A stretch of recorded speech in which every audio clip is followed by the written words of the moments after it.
É. E o pirindifenol, apesar de hoje ele ser um assunto super em alta, muitas pessoas ficam pensando, né, Carla, que assim, esse tratamento é recente, é novo, ele é seguro e a gente vai falar sobre tudo isso. Não, o pirindifenol, ele é um procedimento muito antigo.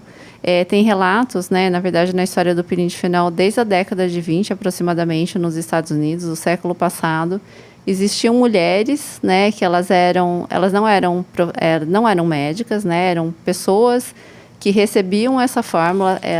Basicamente, existiam 5 famílias nos Estados Unidos e essa fórmula era transmitida dentro das próprias famílias. Apesar do peeling chamar pirindifenol, o peeling profundo é pirindifenol em óleo de próton, né? Porque o fenol ele é só um carreador para o próton, né? E o próton é o que realmente faz a diferença na pele, que faz o processo todo inflamatório e estimula a produção de colágeno e provoca todo esse rejuvenescimento. E durante muitos anos foi essa história, e aí tem várias lendas, várias histórias, né, ao redor disso tudo.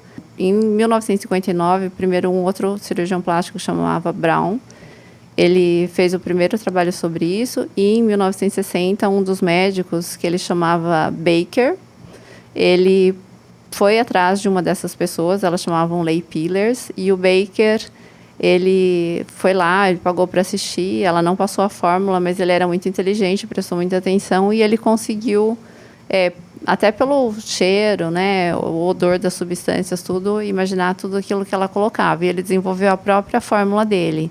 E ele acabou fazendo uma fórmula muito mais concentrada, né? Então, aí tem toda uma explicação para isso, o que ele fez, mas que deu muito certo, né?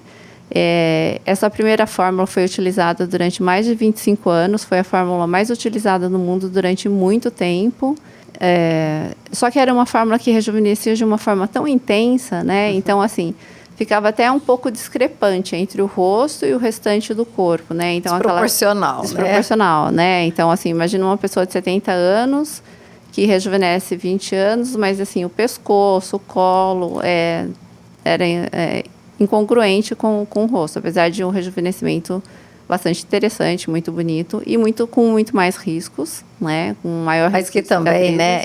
Eu vejo assim, quando você olha para isso, você fala, nossa, não combina nem mais com o andar da pessoa, né? Porque assim, a gente vai mudando em muitas coisas, então sim. precisa ter algo mais equilibrado, né? Tipo, você rejuvenescer, mas algo que ainda... Tem que conversar com o resto, Tem que conversar com o resto, porque senão fica assim, aquele rosto parecendo uma boneca e o corpo não e a definição disso é bonequinha de porcelana mesmo, porque fica aquele rostinho e fica com um tom mais claro mesmo.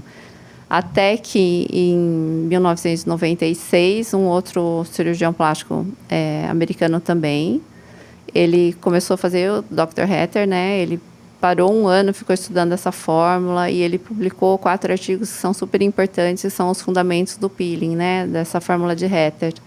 E desde então, é a fórmula que a gente usa, é uma fórmula bastante divulgada, apesar que muita gente ainda usa a fórmula de Baker. Só que essa fórmula ela é muito mais democrática e muito mais segura.